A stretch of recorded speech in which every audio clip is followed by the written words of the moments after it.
관세청 산하기관인 관세평가분류원이 세종시에 170억 원을 들여서 입주하지도 못할 유령 청사를 지었다는 비판이 나오고 있습니다. 결국 가지도 않을 청사를 짓는 동안 직원들이 세종의 공무원 특별공급 아파트를 분양받아서 몇 배의 차익을 냈습니다. 안태훈 기자입니다. 세종시에 지어진 관세평가분류원 새 청사입니다. 건축자재가 곳곳에 방치돼 있고 출입시설엔 먼지가 내려앉은 지 오래입니다. 세금 171억 원을 들여 작년 8월에 완공했지만 여전히 아무도 쓰지 않는 빈 건물입니다.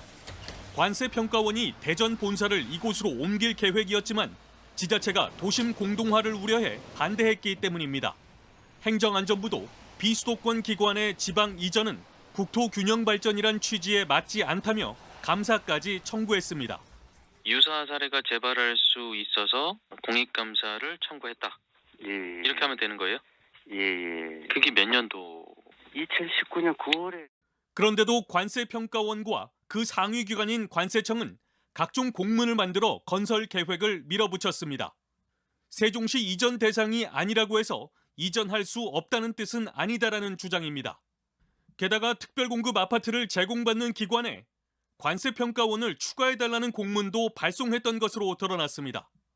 이렇게 전체 직원 82명 가운데 49명은 3억 5천만 원 안팎의 세종시 특별공급 아파트를 받았습니다.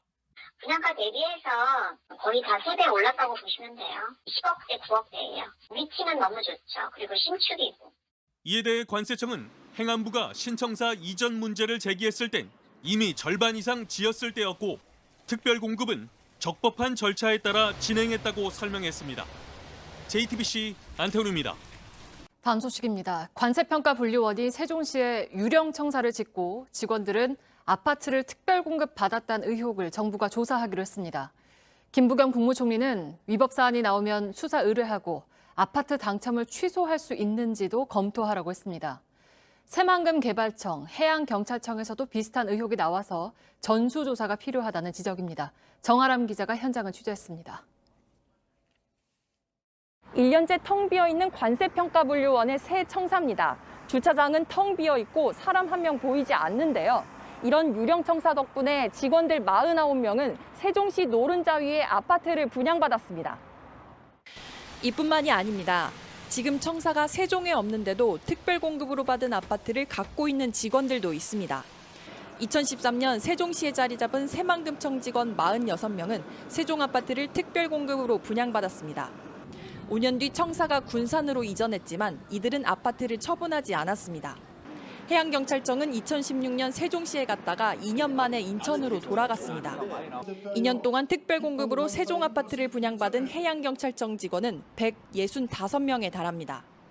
하지만 이들 역시 대부분 아파트를 처분하지 않은 것으로 알려져 해양경찰청이 현황 조사에 나섰습니다. 관세평가분류원이나 새만금청, 해양경찰청 직원들은 수억 원의 시세 차익을 냈을 것으로 추정됩니다.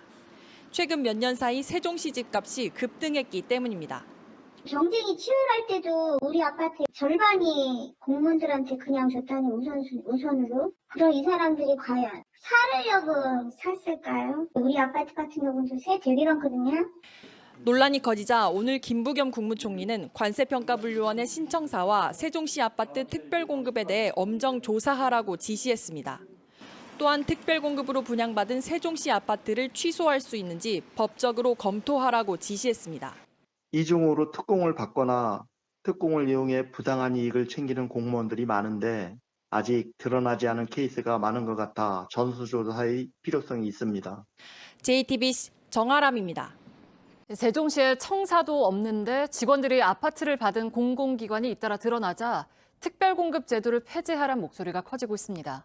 서민들은 바늘구멍을 뚫어야 들어갈 수 있는 새 아파트를 공무원이나 공공기관 직원이 쉽게 들어가는 건 공정하지 않다는 겁니다.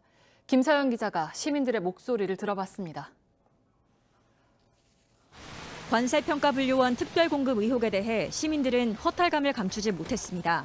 공무원이라고 해서 너무 우선권을 많이 주는 것 같아서 일반 시민들이나 젊은 사람들한테도 더 많이 들어갔으면 좋겠습니다. 무주택자이면서도 청약을 하기가 너무 어려운 상황이라서 황당하죠. 젊은 사람들은 그렇게 어려운데 청사가 이전도 안 했으면서 그렇게 진다는 것은 있을 수 없는 일이라고 생각합니다.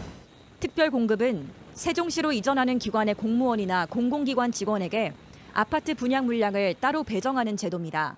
지난해를 기준으로 세종시의 특별 공급 경쟁률은 7.5대 1이었지만 일반 공급은 153대 1로 특별 공급보다 훨씬 높았습니다.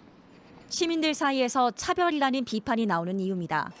공무원은 경쟁률이 낮다 보니 집 없는 기간이 길거나 자녀가 많지 않아도 당첨될 가능성이 큽니다.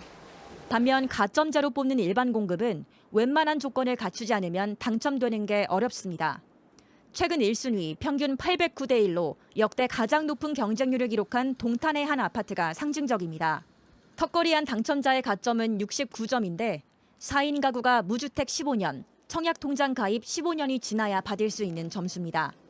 하지만 정부는 아직 특별공급 제도를 유지한다는 입장입니다. 고위공직자와 LH 직원들이 세종에 살지도 않은 채 갭 투자로 시세 차익을 얻었다는 논란이 커지자 혜택을 약간 줄였을 뿐입니다. 당초 50%였다가 30%로 줄인 공무원 특별공급 비율은 내년부터 20%로 한 번 더 줄어듭니다. 임대 이전하거나 지사를 세우는 기관엔 특별공급 지원 자격을 주지 않기로 했습니다. 실거주 3년 의무도 부여했습니다.